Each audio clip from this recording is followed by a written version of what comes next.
Students, आज हम पढ़ेंगे मैथ NCERT जो आपकी मैथ है क्लास 8 सेक्शन बी और सेकंड चैप्टर का नाम है हमारे एक चर वाले रैखिक समीकरण।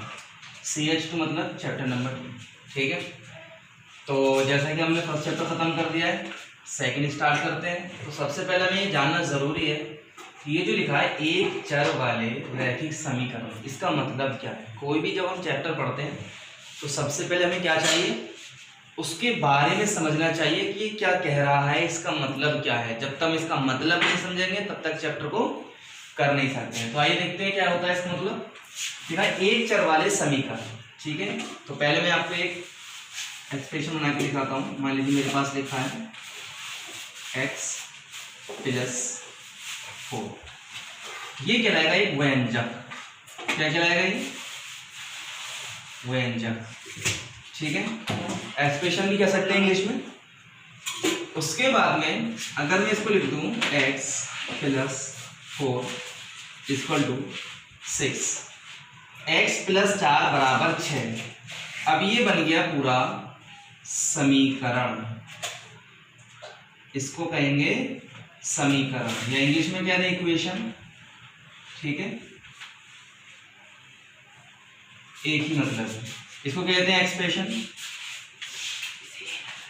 ठीक है, तो x + 4 सिर्फ कितना लिखा मैंने, ये कहलाएगा व्यंजक यानी एक्सप्रेशन। x + 4 = 6, ये पूरा बन गया समीकरण यानी इक्वेशन। तो अब पहली बात, समीकरण समझ में आ गया किसको कहते हैं। जब भी कोई वेरिएबल यानी चर जिसको बोलते हैं ABCD XYZ PQR ऐसे नंबर इनके साथ में आएंगे। ठीक है, तो इसके अंदर ये जो x है ये कहलाता है चर। क्या कहलाता है? ये चर। ठीक है, इंग्लिश में इसको कहते हैं वन वेरिएबल इक्वेशन। ठीक है, अब इसका मतलब क्या है, एक चर वाले रैखिक समीकरण। समीकरण समझ में आ गया पूरा, x + 4 = 6। जब इस टाइप से पूरा बनाया गया तो ये बन गया समीकरण। ऊपर मैंने लिख दिया था x + 4।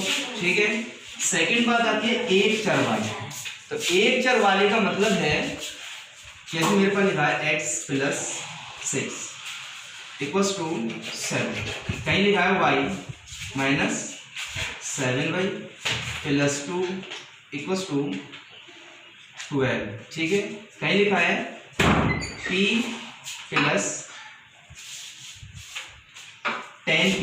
ठीक है, -2 और = 10। इसको देखो, इसको देखो, इसको देखो, ये भी एक समीकरण है, ये भी एक समीकरण है, ये भी एक समीकरण है, यानी ये भी इक्वेशन है, ये भी इक्वेशन है, ये भी इक्वेशन है। अब देखो यहाँ पर है x, अदरवाइज ABCD जिसको हम बोलते हैं, अपनी जबान बोल रहा हूँ, ABCD जिसको बोलते हैं कोई और चर यानी कोई और वेरिएबल BCD नहीं है ना। यहाँ पर y है, यहाँ भी y है, यहाँ पर ओनली 2 है, फिर 12 है। पूरा समीकरण के अंदर सिर्फ चर जो आया है, मैं आपको समझा दूं, ओनली y चर है, इसके अंदर x चर है और इसके अंदर p चर है। p के अलावा कुछ और तो नहीं है।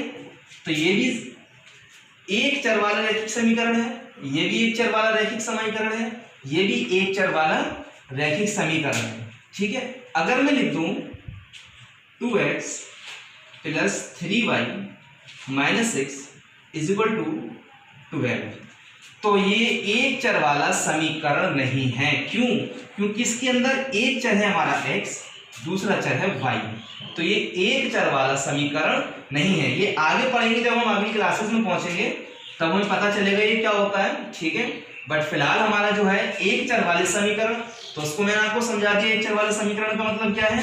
देखिए देखा था एक चर वाले, देखा था एक चर वाले, तो देखिए x ओनली x, y, इसके अलावा कुछ भी नहीं है।